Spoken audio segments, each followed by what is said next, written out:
you taking us, honey? Sure, the brakes are fine. I did them myself.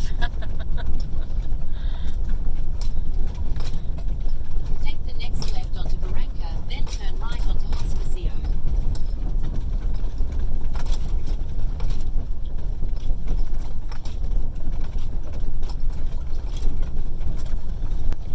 Not be on this street, I wouldn't be. I don't know what to tell you. I already rerouted once to go this way. These streets are a little tight.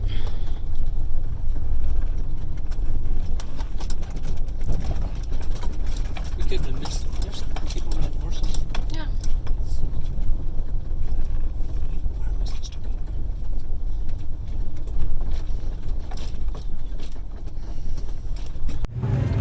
go? On Saturday mornings, in fact all day, they have a local market here where different artisans and artists, cooks, chefs,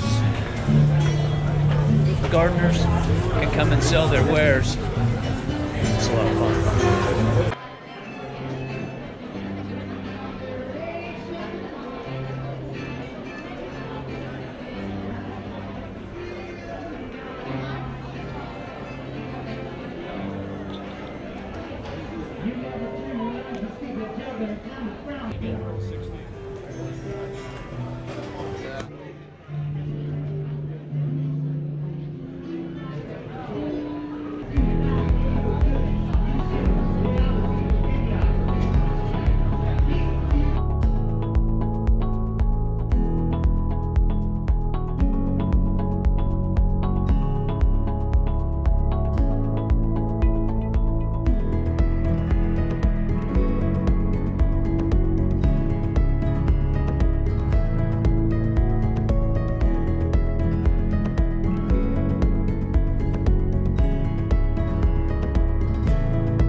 And San Miguel de Allende doesn't want for public spaces either.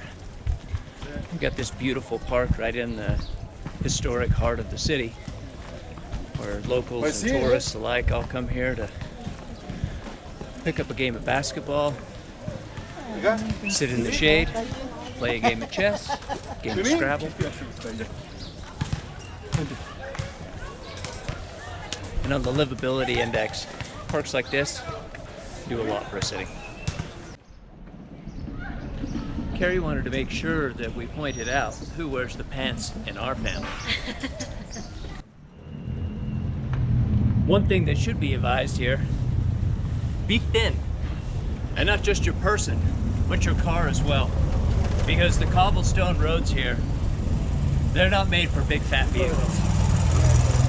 Or made for four-wheelers with cops on them. As we begin to get closer to the historic center of San Miguel de Allende, this beautiful cathedral starts to loom large in our vision. It's behind us, and it's got the coolest story. Let's come check it out.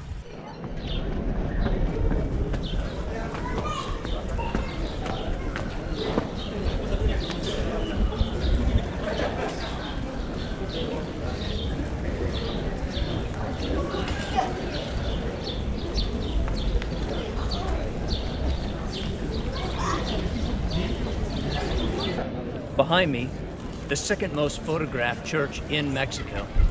This is the parish or Parroquia of San Miguel. Built in the 1700s, was refacaded in the 1880s by a local Mexican bricklayer who was a self-taught architect from photos and lithographs that he got from Europe. He also used his own imagination and what Mexican building materials he could find. But this makes this an absolutely unique building and a reason that it's so popular. Weddings are here all weekend long. It's a beautiful place. The town of San Miguel de Allende, actually named after two different people. The first, the Catholic priest that originally tried to establish a permanent colony here, San Miguel, and Allende, the historical figure from the beginning of the Mexican Revolution, that actually the original conspiracy happened right over here. Let's go take a look. This small brass plaque behind me, which seems almost kind of insignificant, is actually a huge thing. This is the site where Hidalgo and Allende came together and decided to form the Mexican Revolution. So it had a few starts and stops, but this right here, this was the moment. This is their Boston Tea Party. This is their Declaration of Independence. This right here, this was that moment when they decided to throw off those chains of oppression by Spain. And that's all it's marked by, is this little brass sign. But really, for Mexicans, this is the heart of what eventually became Mexico. Here at the local artisan market, which is like half kind of arts and crafts stuff that's made, half food, fresh vegetables. You can get anything from delicious fruit juice, tacos over here, hats over here, pants, saddles. Really, it's all in one shop. It's like a Walmart. Like I said, you can get just about anything here. I'm gonna head down this way. One thing to note, fruits and vegetables here are not refrigerated, so you do have to be a tiny bit careful about what you get, but for the most part, it's really lovingly cared for produce, and with just a few simple precautions. It's awesome. The church behind me, San Francisco, this place is absolutely bursting with weddings on a Saturday afternoon. So many people dressed up in their absolute best, so many smiling faces. Feels like felicidades needs to be on your lips every second. What an amazing place. These massive doors behind me, 13 feet tall, hand carved out of wood. These now put to a small contemporary sort of art installation thing, but originally this is where the Art Institute of Allende was housed, and they are beautiful doors.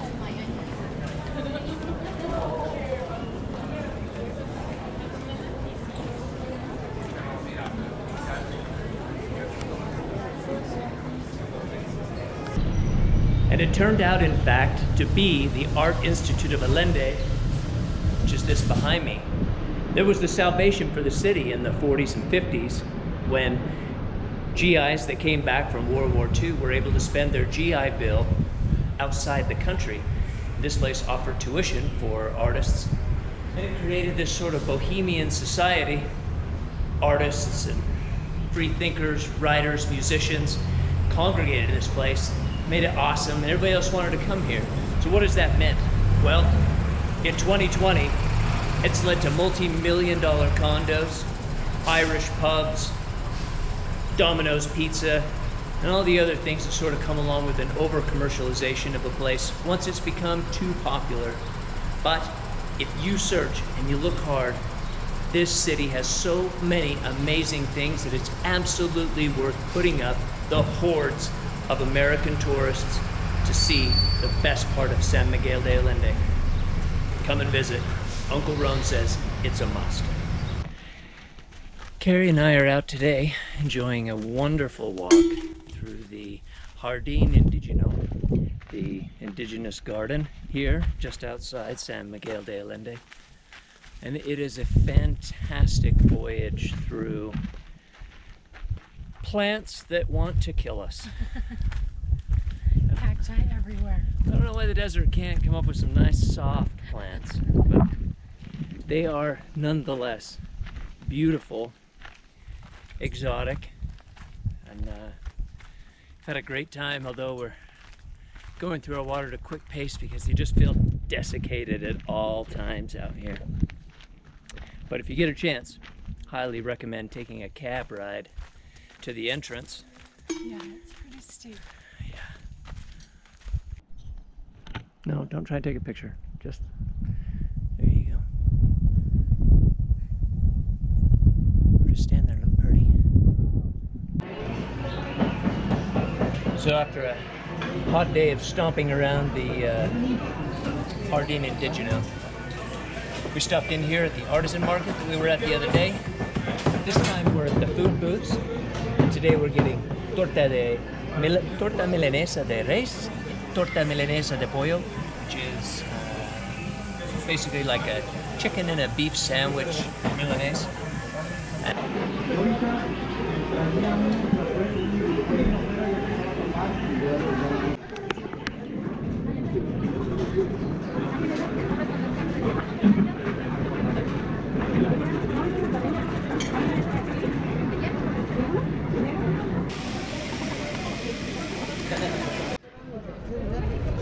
One of the stands just outside of the market selling ice cream, although technically I don't think this is ice cream. I believe it is sorbet in a hand-rolled cone.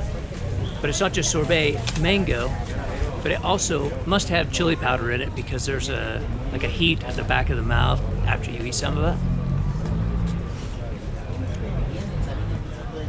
it. It takes your brain a minute to process mango and chili powder, but it actually is pretty good and it's kind of a little bit addicting.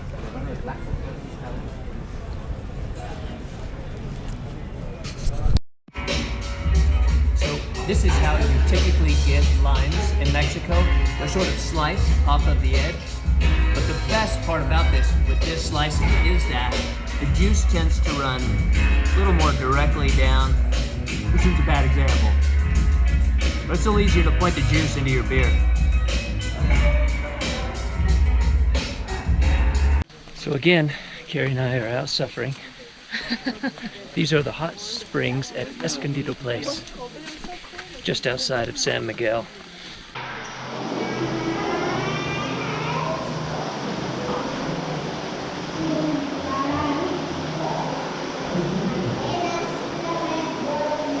Buenas. With reputed healing powers in this water.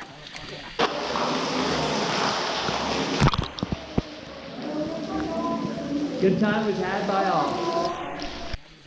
And if nothing else, the ability to clean you.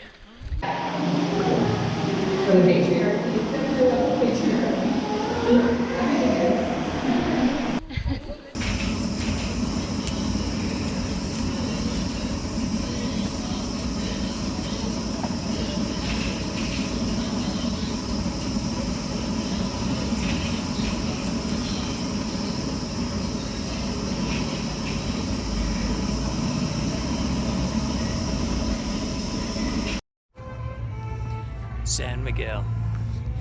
If anything, it's actually better at night. The smell of the flowers becomes almost overwhelming, the bougainvilleas that grow along the walls here. The city is just so much prettier by candlelight. If you haven't been here at night, you're missing out.